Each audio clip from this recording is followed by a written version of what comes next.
Hace algún tiempo conversé con un amigo, una persona profesional que tenía algunas comodidades en la vida, y él me contó la historia de cómo él una vez estuvo frente a frente, o se sintió en los brazos de la muerte. Estaba viajando de una ciudad para otra, él iba dormido en el ómnibus donde él estaba viajando. De un momento a otro le despertó solamente allí un ruido fuerte. De un momento a otro, de un segundo para otro, él se vio de que estaba allí o cayendo para un abismo. Piedras deslizándose, era un accidente que estaban acabando de tener, él y todas las personas que estaban viajando con él, griterío por todo lado, desesperación, y él no podía mover una pierna cuando el carro que iban se detuvo. Él se dio cuenta que estaba en una pendiente, una roca a punto de caer, para abajo había abismo y él estaba semicolgado. Y él me dijo algunas cosas interesantes. En un momento tan crítico de la vida, cuando tú te sientes frente a frente o cuando sientes que estás en los brazos de la muerte, tú te olvidas de quién eres. Te olvidas cuántos títulos tienes, te olvidas todos los grados que obtuviste en la vida y solamente tienes un presentimiento de qué va a suceder conmigo. No sentía mis piernas, sentía que no sabía si estaba vivo, estaba muerto, no sabía si estaba soñando. Él expresa la experiencia que él vivió. Y dice, en un momento como este, te das cuenta que lo más importante en la vida no son tus conquistas, no son tus logros. Lo más importante por tu mente pasa qué es de tu familia, qué es de tus hijos, qué es de tu esposa. Entonces él me contó, la vida, allí te das cuenta que o lo importante de la vida no es todas las cosas por lo cual te afanas. Y uno descuida a veces lo más importante. Y él era cristiano, por supuesto, o había crecido por lo menos en una familia cristiana. Y por mi mente pasó, me decía él, dos cosas: o estoy salvo o estoy perdido. ¿Valió la pena vivir? ¿Para qué viví? ¿O perdí tiempo en la vida? ¿O qué cosa es lo que yo gané? Y él me hizo recordar cómo alguien también me ha contado una experiencia similar y me decía lo siguiente: pastor, la vida sin Dios es una vida donde uno da vueltas y vueltas y vueltas sin rumbo. No sabe a dónde va a llegar. Tanto así que si llega la muerte, te estremece. Si llega alguna cosa que te separa de tus conquistas, de tus logros, de tu dinero, que te separa de aquello que te hace sentir seguro, te hace sentir tan indefenso, te sientes en el vacío y sientes que no viviste para nada. Porque finalmente la vida al final se resume, ¿estoy salvo o estoy perdido? Eso es todo. Y a veces uno va por la vida pensando que lo más importante es el dinero, lo más importante es el poder, lo más importante son las cosas de este mundo, cuando al final de la vida lo más importante es ¿estoy salvo o estoy perdido? Y una de las cosas que nunca voy a olvidar, lo que él me decía es, la vida sin Dios es dar vueltas y vueltas sin rumbo, sin saber a dónde va a llegar, sin saber cuál es tu destino. Y tenía mucha razón, porque el apóstol Pablo ya nos hablaba en el libro de Colosenses capítulo 1, versículo 16, que la vida necesita tener un propósito. La vida tiene sentido cuando tiene propósito, y solamente tiene propósito cuando tú sirves a Dios. Dice el versículo 16, por Él fueron creadas todas las cosas, los que hay en el cielo, lo que hay en la tierra, visibles e invisibles, tronos, dominios, principados, potestades. Todo fue creado por medio de Él y para Él. ¿Me estás escuchando, Francisco? Fuiste creado por Dios y para Dios. Eulogio, estoy hablando para ti. Tú no fuiste creado para arrastrarte en esta vida, para arrastrarte en la miseria, para tener el corazón quebrantado, para vivir lejos de Dios, para darle espalda a Dios. Tú fuiste creado por Dios y para Dios. Entonces, la vida sin Dios es un conjunto de horas perdidas. Uno pierde años, uno pierde tiempo, uno pierde todo. Finalmente, la vida sin Dios es una vida vacía y perdida. No te olvides, dos cosas: es una vida vacía y es una vida perdida. Yo voy a hablar de salvados y perdidos. Alguien me preguntó hace algún tiempo, pastor, yo no entiendo cómo es que Finalmente muchas personas se van a perder, porque la Biblia me enseña que cuando Jesús vino a este mundo, vino para morir por todos. Entonces, ¿cómo es que su sangre es suficiente para salvar a todos? ¿Por qué hay muchos que se van a perder? Es que Dios no puede romper tu libertad. Es que la sangre de Cristo tiene poder solamente cuando tú lo aceptas. Cuando tú rechazas el sacrificio de Jesús, estás perdido. No importa las obras que hagas, no importa los títulos que tengas, el poder que tengas, la riqueza que tengas. Sin Cristo estás perdido. Y déjame explicarte de una manera muy breve cómo en la Biblia presenta el asunto de salvación. La Biblia me presenta que Jesús en la cruz pagó la pena del pecado, mi culpa, la condenación. Esa es la primera P, la pena del pecado. Cuando acepto el sacrificio de Cristo, Él me justifica. ¿Qué significa me justifica? Él me hace justo, me acepta como hijo suyo. Pero a partir de allí empiezo a caminar con Dios. Y cuando yo camino con Dios, Dios me libra del poder del pecado. ¿Me estás escuchando, Julia? ¿Me estás escuchando, Rodrigo? Del poder del pecado. Lo que antes me gustaba hacer, Dios va transformando mi carácter, mis gustos. Mi vida se está colocando en armonía con la voluntad de Dios. Primero en la cruz me libró de la pena del pecado. Después me libra del poder del pecado. Pero Cristo va a volver. Y cuando vuelva a esta tierra, Él me librará de la presencia del pecado. Como para no olvidarnos, aquí tenemos las 3 P's, ¿verdad? Primero, me libra de la culpa del pecado, de la pena del pecado. Número 2, me libra del poder del pecado. Y número 3, me va a librar de la presencia del pecado cuando Él venga. Pero yo tengo que aceptar su sacrificio, yo tengo que caminar con Él para que un día Jesús me pueda transformar. Pastor, ¿qué significa que me va a librar de la presencia del pecado? Hoy tú y yo somos pecadores. Nuestra naturaleza es pecaminosa.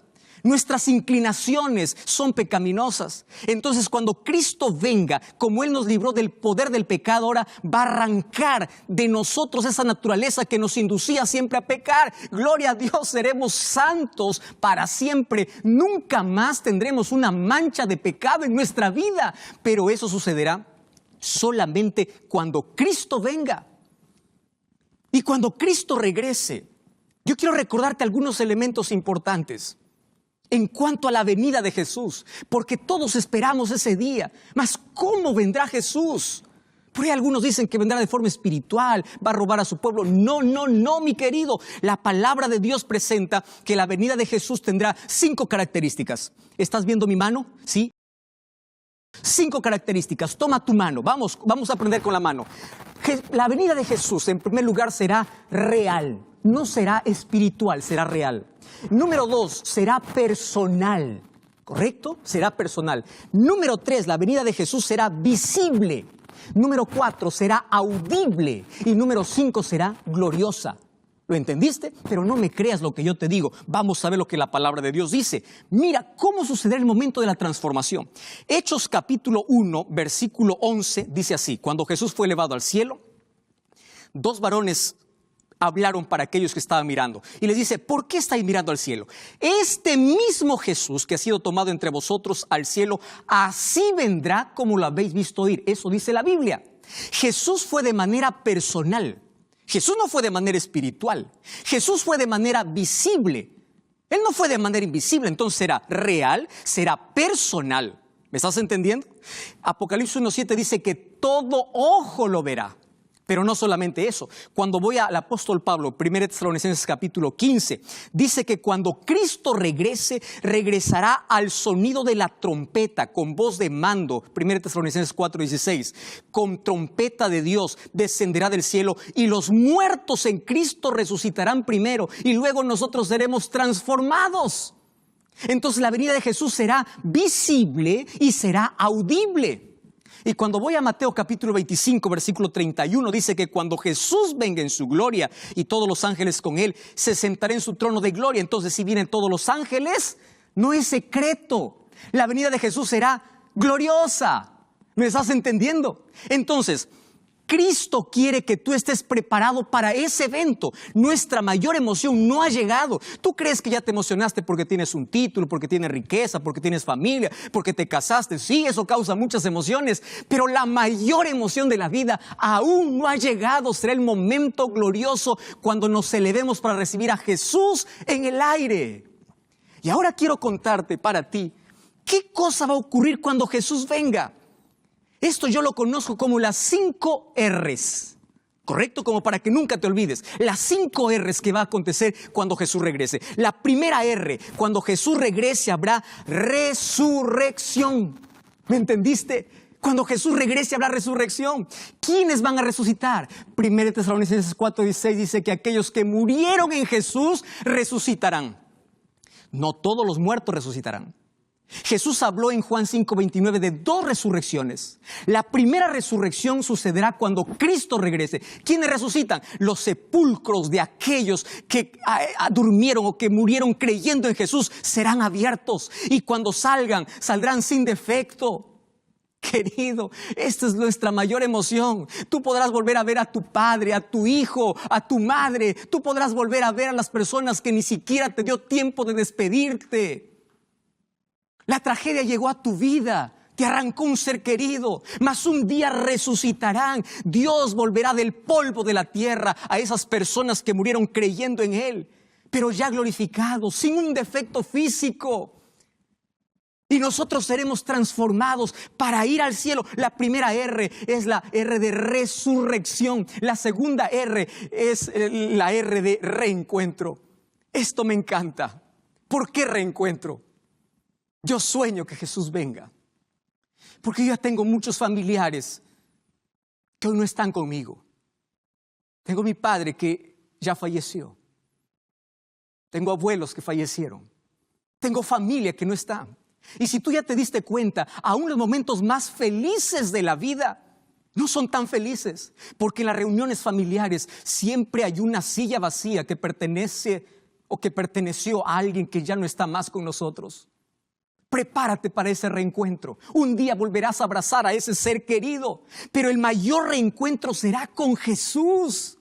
De ese Jesús que tanto nos dio esperanza. Y Apocalipsis capítulo 8 versículo 1 me da una revelación importantísima. Dice que cuando se abrió el séptimo sello habla de la venida de Jesús, se hizo silencio en el cielo como por media hora. ¿Qué cosa está diciendo Apocalipsis? Apocalipsis es un libro profético. Y aquí una media hora en profecía significa 7 días, significa una semana.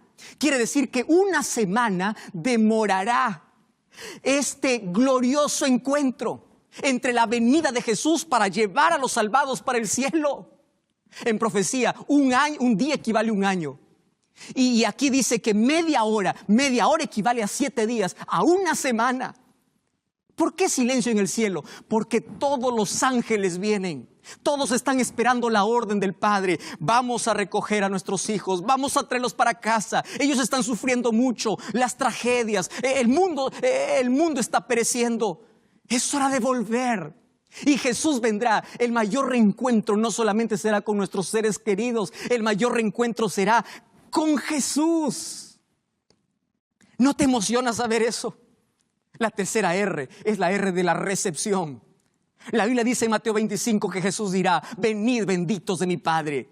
¿Te imaginas aquella mesa de bienvenida? ¿Te imaginas aquel abrazo con los ángeles? ¿Te imaginas aquel abrazo con Jesús cuando tengamos que mirar sus heridas, las huellas que todavía, las marcas que están en sus manos, que costó nuestra redención, porque sus manos fueron clavadas para que tú y yo hoy tengamos derecho a entrar a ese reino? Ese reencuentro, esa recepción será gloriosa. La cuarta R es la R de respuestas. Porque hay muchas cosas que aquí no entendimos. Pero tú sigue perseverando por fe. Aún en las mayores crisis, que no desmayes, no te desanimes, levanta la cabeza. Aún cuando no tengas evidencia, sigue confiando en Dios. Cuando la noche sea más oscura, sigue confiando en Dios. Cuando todo esté yendo para abajo, sigue confiando en Dios. Porque un día lo que no entiendes en esta tierra, entenderás en el cielo. Y el libro de Apocalipsis capítulo 20, versículo 1 en adelante, dice que nosotros, o los salvados, en el cielo tendrán potestad para juzgar. El apóstol Pablo también en 1 Corintios decía que vamos a juzgar. ¿Juzgar para qué? Escúchame lo que te voy a decir. Una de las actividades que harán los redimidos en el cielo después de esa recepción maravillosa será analizar los casos de todos aquellos que se perdieron. ¿Por qué? Por una razón simple. ¿Sabes cuál es la razón? Porque en la eternidad no habrá un rastro de duda de la justicia de Dios. En el cielo habrá muchas sorpresas. ¿Por qué personas que aquí aparentemente estaban perdidas están en el cielo? Y personas que aquí aparentemente estaban salvas estarán perdidas. ¿Y por qué? Porque aquellos que están salvos se arrepintieron. Mas aquellos que parecían buenos solamente parecían. Era solo un maquillaje espiritual. Era solo un sepulcro blanqueado por fuera. Pero no era sincero, no colocó su vida en armonía con la voluntad de Dios. Entonces allí nos daremos cuenta de la justicia de Dios. Nadie tendrá duda de aquel que se perdió por despreciar tantas oportunidades que Dios le dio. Querido, el cielo es tu lugar. Ese es nuestro lugar. Fuimos creados por Dios y para Dios. Y Él dijo, voy a volver. Y yo quiero llevarte, pero no puedo quebrar tu libre albedrío. Por eso Dios te hizo un ser inteligente. Y la mejor manera de usar tu inteligencia es usar bien tu libertad para elegir a Jesús. ¿Estás entendiéndome? Usa bien tu libertad para tomar buenas decisiones. Y la mejor decisión es vivir al lado de Jesús. ¿Quiénes estarán en el cielo? Apocalipsis capítulo 3, versículo 21 dice así. Mira lo que dice la palabra de Dios. El que venciere se sentará conmigo en mi trono, así como yo he vencido y me he sentado con mi Padre en su trono. ¿Quién es un vencedor? No es aquel que vence con su capacidad. Vencedor es aquel que camina al lado de Jesús. Aquel que no tiene miedo a entregarse a Jesús. ¿Por qué estás postergando una decisión? ¿Por qué no estás estudiando la Biblia? ¿Por qué aún no te has bautizado? ¿A qué tienes miedo? Aquel que venciere se sentará en mi trono. ¿Qué tiene que vencer? Mira el versículo 20. Yo estoy a la puerta y llamo. Si alguno oye mi voz y abre la puerta, entraré a él. Jesús en Mateo capítulo 23, versículo 27 dice, Jerusalén, Jerusalén, puedes colocar allí tu nombre. ¿Cuántas veces te llamé? ¿Cuántas veces quise salvarte? Roberto, Rodrigo, José, Carlos, Juan, ¿cuántas veces te llamé? Ignoraste mi voz, toqué la puerta de tu corazón, tú no quisiste abrir, rechazaste mi gracia. Ahora acompáñame para la última R, porque esta R es impresionante. Apocalipsis capítulo 21, versículo 4. Mira lo que dice la palabra del Señor. Vi un cielo nuevo y una tierra nueva. El primer cielo y la primera tierra pasaron y el mar no existe más. Acabaron todos los problemas. Y si vamos para el capítulo 20, dice que después de 1000 años... Mira qué cosa es lo que sucede. Versículo 5. Los otros muertos no volvieron a vivir hasta que se cumplieron 1000 años. Bienaventurado el que tiene parte en la primera resurrección. Claro, porque la segunda resurrección solamente es para condenación. Versículo 9. Subieron sobre la anchura de la tierra, rodearon el campamento de los santos, la ciudad amada, y descendió fuego del cielo y los consumió. El diablo que los engañaba fue lanzado en el lago de fuego y azufre, donde está la bestia y el falso profeta, y serán atormentados para siempre. Cuando dice para siempre, está hablando de consecuencias eternas. Ahora, préstame atención lo que te voy a decir ahora. Después de 1000 años en el cielo, dice que la nueva Jerusalén desciende a la tierra. Quiero que imagines conmigo, por favor, esta escena. La nueva Jerusalén, la santa ciudad, está descendiendo del cielo. Y se levantan todos aquellos que echaron su suerte con Satanás. Satanás los engaña que todavía pueden conquistar esa ciudad. Y préstame atención, todos se levantan como un solo ejército para poder guerrear, para poder pelear. Y es allí donde desciende fuego del cielo para acabar al diablo y sus ángeles. Préstame atención, el fuego no fue diseñado para el ser humano, fue creado para el diablo. Por favor, no eches tu suerte con él. No permitas que él tenga el control de tu vida. Ahora préstame atención, cuando desciende la ciudad habrán dos grupos. Un grupo dentro de la ciudad, otro grupo fuera de la ciudad. Mi pregunta es, ¿dónde estarás tú? ¿Dónde estaré yo? ¿Dentro o fuera de la ciudad? Para estar dentro de la ciudad hay un solo camino, que es Jesús. Hay una sola verdad, que es Jesús. Hay una sola puerta, que es Jesús. Es hacer la voluntad de Dios, no mi propia voluntad. Yo estoy imaginando en este momento cuántos padres estarán allí en la ciudad mirando a sus hijos fuera de la ciudad. Y esto me llena de dolor. Estoy hablando para ti que eres un padre de familia. ¿No ves que toda tu familia es cristiana? ¿No ves que todos van a la iglesia, pero tú eres duro? Un día tus hijos y tu familia estarán dentro de la ciudad y tú estarás fuera. ¿Por qué? Por tu incredulidad. ¿Qué cosa te está sacando de la ciudad? ¿Qué cosa está sacando de la eternidad? Dime qué cosa, ¿un pecado? Por un cigarrillo no vas a estar dentro de la ciudad. Por un vaso de alcohol tú vas a perder tu salvación. Dime qué cosa es lo más importante que en la vida tú puedas tener, que pueda compensar o reemplazar una eternidad al lado de Jesús. Querido, otra vez dos grupos aquí. Aquellos que están dentro de la ciudad, salvados para siempre, y aquellos que están fuera de la ciudad, perdidos para siempre. Quiero imaginar a Judas, cómo ve a sus compañeros, 11 dentro de la ciudad, 1 fuera de la ciudad. 11 salvados para siempre, 1 perdido para siempre. ¿Cuántas familias allí desunidas? No porque Dios determinó, sino porque tú elegiste. Porque salvación es un asunto de elección. Por eso decide bien. Mi pregunta este momento es, ¿tu vida ahora dónde está? ¿Dentro de la ciudad o fuera de la ciudad? Y déjame darte un concepto que tú no debes olvidar. Dentro de la ciudad habrán grandes pecadores arrepentidos. Y fuera de la ciudad habrán pequeños pecadores no arrepentidos. Tú no pienses que los que se van a perder son los asesinos, aquellos homicidas, son aquellos malos. No, no, no. Solo se perderá aquel que no aceptó la gracia de Jesús. Tú sabes que se perderá gente buena, gente honesta, gente honrada, gente que hacía obras de bien, gente que no cometió escándalos, gente que no cometió adulterio, gente que hizo bien al prójimo, pero estará perdida porque por obras nadie llega al cielo. Al cielo llegamos por aceptar la gracia de Jesús. En el cielo estará Moisés, un ex asesino. Estará Saulo, un ex asesino.